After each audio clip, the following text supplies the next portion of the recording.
kadang-kadang ya tuh honest ya, kadang-kadang mohon maaf ya Allah, it's a very my personal opinion, kadang-kadang tuh kita memang disengajain dijadiin bodoh loh oleh pemerintah kita.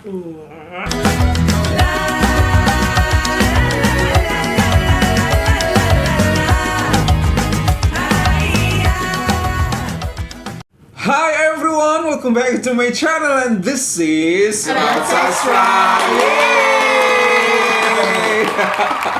Okay everyone, thank you so much for clicking this video to stop by to watch us, and today I'm not alone. Hai, I'm Dika. Hai Dika, gimana kabar? Alhamdulillah baik. Also we have Assalamualaikum everyone, I'm here. Gimana kabar Mr. Ajis? Bikhair, alhamdulillah. Bikhair, alhamdulillah. Subhanallah, Masya tabarakallah. Allah. Semoga teman-teman yang menonton video ini juga senantiasa dalam kondisi baik dan kondisi prima. Amin, Allahumma amin. Nah guys, tadi ada sebuah video akan kita reaksikan, itu tentang acara televisi terbaru di Malaysia. Neng. Kalau di Indonesia, kira-kira kalau mau acara TV, apa favorit Mustika? Favoritku? Aku tuh sukanya nonton sinetron kali ya. Drama banget gak sih hidupnya? Masih suka nonton sinetron. Aku udah lupa tuh sinetron apa, ya Allah tolong. Oke. Mr. Ajis, Kau tuh paling suka nonton talent search gitu ya? Dangdut Academy, Indonesian Idol gitu. ya Allah, Indonesia mah begitu-begitu aja. Tapi basically udah jarang nonton TV sih. Iya, Tapi bener, sekalinya bener, nontonnya itu Dangdut Iya. Academy ya. Ya Allah tolong. Oke guys, pernah nggak sih terpikir kepada kita bahwasanya televisi Indonesia itu menyiapkan sesuatu atau menyiarkan sesuatu yang acara-acara yang sedikit mendidik gitu. Oke, we talk about TV kan it's all about entertainment ya. Gitu, tapi enggak lah begitu-begitu entertainment. Seharusnya maksud aku semua pihak di Indonesia itu pun harus merasa ikut bertanggung jawab terhadap mendidik anak bangsa gitu. Bener. Maksud aku loh, jangan karena TV itu merupakan sarana untuk mendapatkan hiburan jadi hiburan terus paling informasi tentang berita doang. Tapi ini ada sebuah acara nih, sesuatu yang bener-bener aku nggak masuk akal, nggak paham ketika orang Malaysia bikin acara. Namanya Innovaton, dan ini sudah masuki musim ketiga. Innovation Marathon gitu. Nggak tahu sih aku. Innovaton, demi Apa Allah ya? nggak tahu. Innovaton seperti itu. Innovation Marathon. Innovation something. Oke, kalau misalnya prediksi kamu acara Innovaton ini apa, Mr. Ajis? Isinya adalah mahasiswa atau pelajar-pelajar yang memberikan ide dan gagasannya untuk melahirkan sebuah produk yang bermanfaat gitu mungkin ya. Mungkin ya. Inovatif gitu, inovator. Jadi Kayak sebatas inventor gitu, Oh. penemu gitu kayaknya tuh. Oke, kalau Mustika Kalau gimana? aku sih sama, tapi bukan dari mahasiswa, dari masyarakat yang menciptakan sebuah produk yang layak dijual seperti dan memberikan keuntungan. Oke, everyone. Innovaton. Tapi jadinya competition gitu. Iya.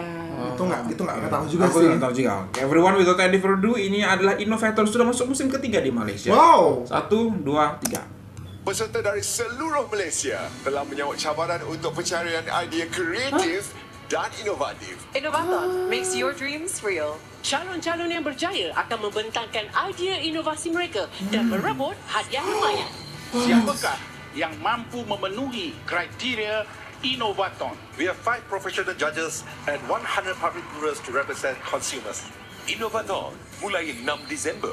Eksklusif di Astro dan Astro Go. Inisiatif bersama apa tuh?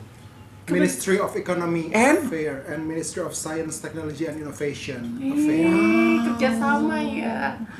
kerjasama dengan Astro ya. Iya, jadi karena mungkin sebuah negara pendidikan ya. Ya, Jadi apa-apa pendidikan aja gitu kegiatannya gitu. Apa-apa pendidikan Jadi gini aja loh, gitu, misal mendidik aja gitu. kalau misal lihat ya, ini kerjasamanya antar dua kementerian dari sains, pendidikan, dan juga ekonomi. Betul. Coba mereka saling kerjasama. Nah, benar. Wow, keren kan? Karena memang ini Jadi- dua hal yang akan menggerakkan roda Nah, itu ekonomi. dia. Iya nih ya. Jadi yang namanya Ekonomi dan Sains Kementerian dan teknologi. Iya. Militer di mana? militer. Ya nggak masuk sih. Oh, nggak masuk di sini berarti nggak perlu dong. Iya. Perlu untuk Berarti nggak prioritas harusnya. Beda sih. Beda. Diperlukan. Tapi kalau ini kan tentang teknologi, jadi yang terlibat ya hanya ekonomi dan Kementerian Sains dan Teknologi. Tapi ya Mister, di benak aku ya, namanya Kementerian Ekonomi, kalau kita kan ngebahasnya nih ya, pasti ngomongnya tentang ekonomi, pajak, bla bla bla. Harga barang, harga di Tapi pasar. serunya di Kementerian Ekonomi akhirnya mereka juga misalnya memiliki ide bagaimana innovate biar menciptakan sesuatu yang baru dan layak jual lah istilahnya. Nggak gitu-itu aja ya. Dan nggak itu aja, akhirnya kerjasama lah. Wow. Kayak gitu. Penasaran nggak isinya seperti apa kegiatan Everyone Here's the Video? Ini salah satu peserta daripada acara Innovaton yang musim ketiga ini, everyone. 1, 2, 3. Anak dan isteri saya selalu bertanya, boleh tak buat roti canai yang best? Untuk tenaga manusia, kita boleh cakap Roti canai. engine tu kurang. Roti canai. Nama saya Muhammad Isa bin Hassan. Saya merupakan pelajar daripada Asia Pacific University. Dia adalah bermula daripada keluarga saya punya latar belakang yang berniaga di Bangi. Antara perniagaannya adalah dengan menebar roti canai. Tetapi isu tentang roti canai ni dia memerlukan skill set yang tinggi. Jadi agak sukar untuk semua orang dapat skill ni dalam masa yang pendek lah. Jadi saya membuat inovasi ni untuk memudahkan lagi proses ini. Hasilnya, inilah inovasi saya.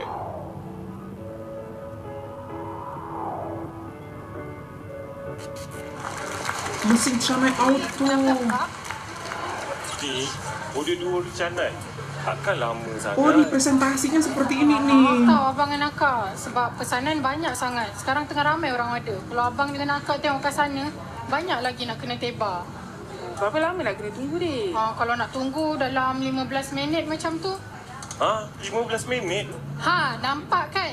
Apa yang anda semua lihat dan dengar tadi bukanlah sebuah drama. Ianya merupakan satu realiti di ratusan gerai seluruh negara setiap pagi. Situasi ini kami panggil sebagai 15 menit gitu waktu ya, lama puncak. ya. Pelanggannya ramai, pesanan yang mencurah-curah, serta seorang penebar roti canai yang hampir rebah. Setiap pesanan yang lambat sampai merupakan satu potensi untuk kehilangan pelanggan.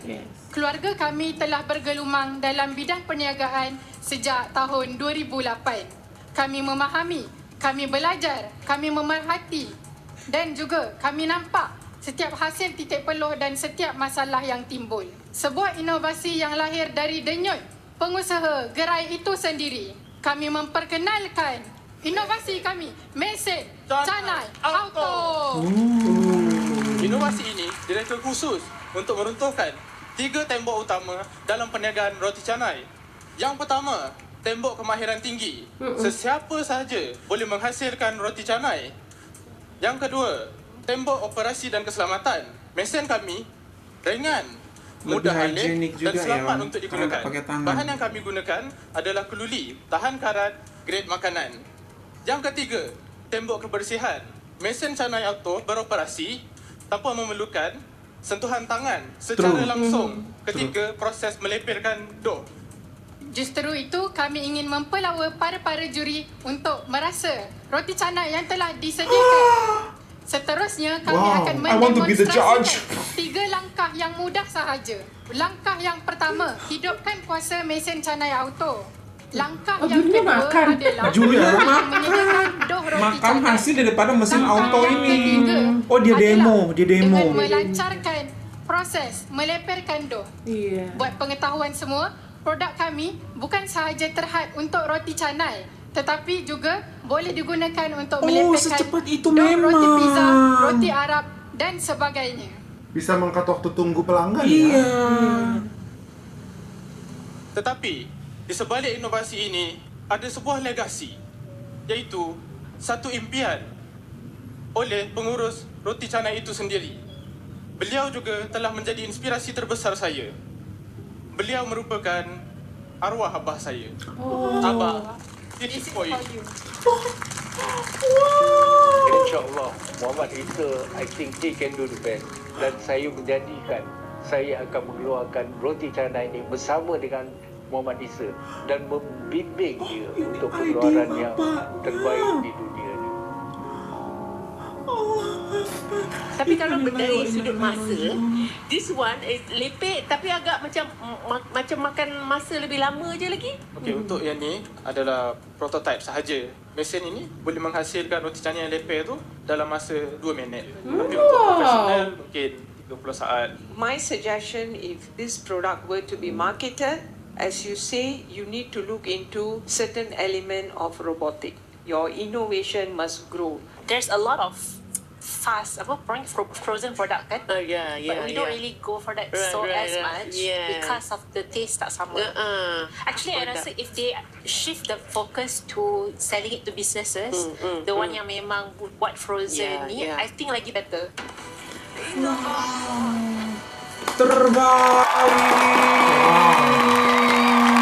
Kira-kira Indonesia ada nggak, bisa nggak sih bikin acara seperti ini? Bisa dong. Tapi masalahnya gini loh. Tapi demand-nya ya mungkin ya. Iya, dan demand itu kan dibentuk juga dari perusahaan-perusahaan media ya Mister gitu. Jadi kalau dibilang ya kan media memberikan tayangan-tayangan seperti ini karena ada kesukaan masyarakat, ada pasarnya ya. gitu. Dan sebenarnya mereka tuh saling membentuk gitu ya. Ya pasarnya itu juga mengharapkan si perusahaan-perusahaan media ini atau perusahaan-perusahaan televisi ini untuk senantiasa melahirkan acara-acara yang hanya mengandung hiburan. Padahal kalau Mistika dan Mr. Sastra tahu, frekuensi radio dan frekuensi televisi itu adalah milik publik. Benar. Jadi itu adalah kewajiban bagi para pemilik usaha media atau hak bagi kita semua nih, orang-orang yang ada di Malaysia lah ya kita sebut, untuk menerima bukan hanya entertainment. Jadi juga ada 3 unsur lainnya, yaitu informasi, edukasi, dan ajakan menuju kebaikan atau ajakan-ajakan seperti campaign gitu. Jadi itu yang sepertinya aku rindukan di media-media Indonesia gitu. Karena setiap kali aku pencet TV gitu ya, aku nyalakan TV, itu tuh semuanya apalagi di prime time ya, itu semua tentang entertainment gitu loh. Bener. Jadi kasihan, jangan disalahin nanti kalau misalkan kita punya generasi-generasi yang perlahan-lahan tergerus karena TV-nya juga makin begitu, ditinggalin lah sama orang-orangnya. Orang-orang Indonesia malah nonton apa? Upin Ipin di YouTube. Ngomongnya bahasa Malaysia. Exactly, bener banget itu Mister. Jadi itu loh, maksudnya dengan kayak begini kan kita jadi nonton gitu, kita jadi terajak, oh innovation is something really promising for our future, for everybody else's future. The thing is, ini kan ada kementeriannya juga yang ikut terlibat gitu, jadi menterinya pun sensitif gitulah, ada inisiatif mau ikut gitu. Kenapa menteri-menteri kita nggak ada yang mau bikin acara seperti ini? Sibuk memperluas hutan sawit. Kalau di Indonesia sebenarnya ada ya, tapi bukan innovation, Mister. Kalau di Indonesia lebih menghasilkan penyanyi-penyanyi, penari-penari gitu kan? Aku pernah nonton di Indonesia ada acara, tapi bukan tentang innovate kayak misalnya produk, tapi dia lebih kayak ke entrepreneur seperti itu. Nah masalahnya Mistika. Nah tapi masalahnya konsumen di Indonesia itu untuk acara-acara seperti itu kayak acara-acara TV yang kurang menjanjikan. Jadi paling hanya 1 bulan habis itu bungkus, gak ada. Iya, gitu-gitu. Ini udah 3 Ini kan keren banget ya sampai 3. Jadi maksudnya adalah gini loh, ya Indonesia oke lah, berarti perusahaan medianya punya tanggung jawab untuk melahirkan tayangan-tayangan seperti itu. Tapi gini, ya kitanya gitu loh, siap nggak menerima informasi kayak gitu? Rakyatnya ya, peminatnya ya, penontonnya gitu juga gitu, apakah mau ini enggak, gitu loh. Gitu kan benar sih, harus atau kebanyakan bener gitu. Harus cinta pun harus bertepuk 2 arah gitu kan. Jadi ketika broadcasternya menayangkan sesuatu, ya mereka juga berharap ada engagement daripada viewernya gitu. Tapi ketika mereka trying hard untuk membuat acara yang very educative, tapi rakyatnya memang nggak suka. Apalagi kan bisnis is bisnis ya, gitu kan. Ini Betul. profitable atau tidak bagi mereka. Jadi lagi-lagi mungkin pihak media ya menayangkan sesuatu yang benar-benar rakyat suka, ya seperti saat ini dilakukan. Itu acara Dangdut Academy itu bisa 6 jam loh. Astagfirullah. Bener katanya. Itu 9 jam pernah Mister, nggak selesai Mister, sebelum maghrib sampai jam 2, jam 1. Itu udah kayak ulang tahun TV, tau nggak? Udah ya Allah. Udah kayak pembukaan Olimpiade. Ya Allah, sedih banget sih. Dan acaranya cuma dangdut tapi komedi gitu. Sudah season berapa sekarang? 7. Dia hafal. Ayo lupa. Keren banget sih. Ya Allah. Ya gimana ya, memang begitu dari apanya, maksudnya karakteristiknya mungkin ya, karakteristik orang-orangnya seleranya kayak gitu. Masih di situ ya gitu. Apa mungkin karena orang ini super stres ya, jadi nontonnya perlu hiburan. Iya, yang seperti aku selalu bilang gitu loh, kita selalu disuguhi dengan berita-berita yang membuat kita stressful. Betul. Ya tiba-tiba bilang lah kelapa itu pohon gitu ya, kan juga punya daun, gimana nggak stres gitu loh, punya seseorang yang kita menaruhkan harapan gitu, terus ngomongnya ya kan itu daun juga, pohon juga daun. Sama aja gitu kan. Jadi kayaknya aduh capek banget deh sama ini negara ini. Jadi kita tuh maunya tuh hiburan-hiburan entertain aja gitu. Yang ringan aja, karena beban hidup kami tuh sudah berat guys gitu. Jadi kenapa acara-acara begitu menjamur di tempat kami dan we are good at it gitu ya. Tapi kalau dulu flashback terhadap zaman mungkin kita masih kecil gitu ya. Itu televisi dan radio regulasinya masih ketat sekali. Masih bagus banget. Ada Keluarga Cemara. Ada ya, ada cerdas cermat, kuis Galileo gitu-gitu. Bener. Kita senang. Tapi karena sekarang wah ya Allah, semakin bergesernya sinetron sampai 1000 episodenya bagaimana begitu. coba. Ya Allah, begitu lagi ceritanya begitu lagi. Ntar ada orang baru. Tapi kita nonton aja. Untuk acara TV yang ini, aku tuh salut banget loh. Istilahnya dari Malaysia sendiri tuh ingin sekali melahirkan inovators dan endingnya kayak disoundingkan kepada masyarakat. Betul. Nah, kalau kita tuh apa sih? Kita sedikit sekali kan mendengar inovasi dari masyarakat kita. Itulah kadang-kadang ya to be honest ya, kadang-kadang mohon maaf ya Allah, it's a very my personal opinion, kadang-kadang tuh kita memang disengajain dijadiin bodoh loh oleh pemerintah kita. Positive thinking. Kadang-kadang mikir gitu loh. Kenapa tuh? Dibiarin bodoh gitu loh. Kalau bodoh kan ya negaranya akan begini aja, good for them not good for us. Kadang-kadang aku mikirnya begitu tau. Jadi semoga enggak ya. Semoga enggak ya. Jadi semua tuh kayak oke, hiburan aja terus, hiburan aja terus yang diangkat. Pendidikan enggak, biar gampang disetir, gampang didirect, gampang diarahkan gitu. Positifnya lagi-lagi kenapa hiburan karena itu yang menjanjikan, karena itu yang memberikan keuntungan para pengusaha TV. Iya kan, tapi kan nggak buat rakyat, nggak buat nggak develop the people, the citizen gitu loh. Kita tuh berharap kayak semua orang tuh kita berharap. Karena semakin rakyat pintar, demokrasi ini kan semakin tumbuh. Kita jadi punya ketika kita protes, ketika kita bersuara, semuanya ada background story-nya, kita punya data dan informasi.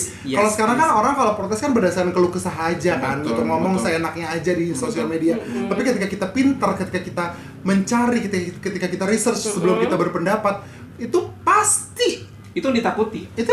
Nah, jadi dua-duanya valid nih ininya predictionnya. Itu sih gitu. Jadi sedangkan di Malaysia tuh semua pihak merasa bertanggung jawab untuk mendidik rakyatnya. Televisi merasa perlu, masyarakat merasa perlu, negara merasa perlu, orang tua siapapun merasa perlu gitu loh untuk mendidik rakyatnya. Bahkan iklan mereka semua kan mendidik rakyatnya. Sekarang kalau misalkan ada teman-teman Indonesia bilang enggak kok kita ada Master Chef gitu, itu juga mendidik gitu. Itu juga mendidik gitu. Itu kan the thing is Master Chef itu kan punya siapa? Ya kan, punya maksudnya it's idenya bukan originally our idea gitu loh. Sedangkan ini mereka punya idea kerjasama daripada media mereka dan kementerian mereka nggak copy acara dari mana-mana. Master Chef seluruh dunia ada Master Chef-nya. Idol seluruh dunia ada idolnya, tapi the original product, the original program created by Malaysian and for Malaysian people is like that. We don't have it gitu loh. Kita tuh yang kita mau begitu-begitu ya Master Chef, Idol ya punya orang ide orang yang kita ambil franchise seperti itu. Dan senang dan bahagianya adalah ini dicetuskan oleh dua kementerian penting. Yes, itu dia. Gitu ya. Tempat-tempat masyarakat rely on yang sangat diandalkan gitu.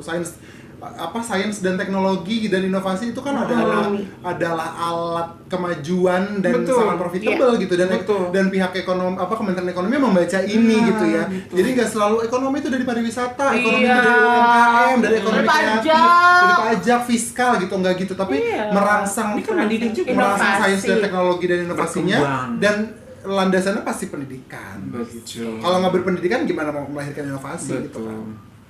Terbaiklah. Moga aja bisa ditiru oleh orang Indonesia gitu.